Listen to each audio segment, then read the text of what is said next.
Hey you guys, welcome to Budget a Blessing. I am Deanna Johnson. Hello, welcome. So in today's video, we're going to be going over how to create your budget from the very beginning. So I'm going to be walking you step by step on how to create a monthly budget, okay? So if that sounds like something that you're interested in, something that you need, then hang on with me and then let's go through this process together, okay?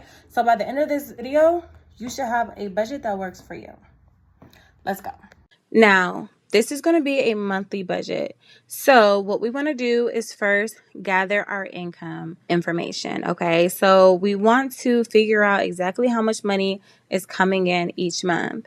In our example here, we have a salary of $4,100 and then a side hustle of $200, giving us a total of $4,300.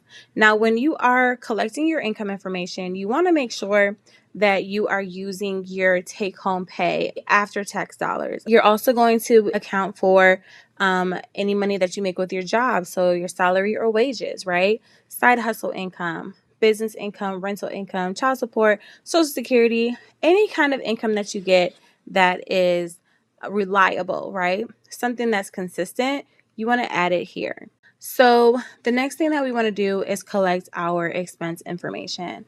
Now, when it comes to our expenses, the best way to figure out where your money is going is to review your bank statements. So I suggest you review your bank statements for the last 2 months. Now, when you're doing this, remember you want to get your bank statements from your checking accounts and your credit cards, okay? So just kind of go through line by line and categorize all the transactions. So maybe put all of your groceries in one, all of online spending together, right? Whenever you went out to eat, put those amounts together, okay? And then find all of your bills and account for those as well. So what we want to do is find all of that information. And once you do that, you can add that to your budget. Now, this is going to be the most accurate way of creating your budget. However, if you're unable to do that, then you can just use your best estimate. Now, when it comes to the expenses, there are 2 types. So there's the fixed expenses and the variable expenses. So we'll start with our fixed expenses. So what you want to do is collect all of your fixed expenses. These are going to be expenses that cost about the same amount each month, and they usually have a due date associated with them. So this is going to be things like rent, mortgage payments, car notes, phone bill, things of that nature, okay? So in this example, we have rent, credit card number 1, Wi-Fi, utilities, credit card number 2, Amazon, car note, Spotify, student loan, phone bill, gym, car insurance. So we have a total of $2,811 in fixed expenses in this example. So next, we're going to go ahead and list our variable expenses. Now, these are going to be the areas in our budget where things tend to change from month to month, right? They don't really have a due date, but they are more flexible categories in our budget. So these are the areas such as groceries, gas, spending, restaurants, giving. These are the areas that you may find that you may tend to overspend in, right? So these are the areas that we have more control over. Now, what we want to do is see what our combined total is for our fixed and variable expenses. So in this example, our total expenses is $3,711. Next, what we need to figure out our income minus our expenses, right? So we need to see what the difference is. Do we have any money left over? That is a question. So a lot of times when people do this equation, they consider that money extra money. Now, what I want us to do is to stop using the word extra money, okay? Because extra money gives us the idea that, oh, I can blow this money. I can spend this however I want to. This is free money. Like, there's no such thing as free money anymore, right? Free money mindset is what got us into the situations that we're in now. And that's why we are living paycheck to paycheck, because we're balling out on our free money, okay? So we're not doing that anymore. We're going to start giving our money a job. So when it comes to the difference between our income and our expenses, we need to make sure that we have a positive difference, right? That the difference is a positive number. Now, if it's positive, that means you have more money coming in than you have going out. But if it's a negative number, then that means you have more money going out than you have coming in, which means that you're overspending. So essentially, that means that maybe you're pulling money out of your savings account to fund your life, or filling in the gaps with a credit card or with loans. And so we really want to get a handle on that if that is the case. In the case that you do have a negative number there, you will want to go back to your fixed expenses and see what bills you can eliminate or at least reduce, right? For example, that gym membership, we would nix that, right? And start working out at home.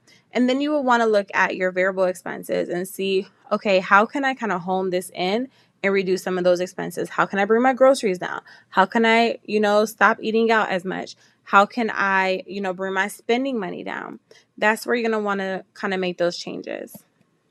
Now, in this example, we have our income minus expenses, and we have a difference of $589 per month. So this is great. We are in the positive, so we're going to be able to use this money for our goals.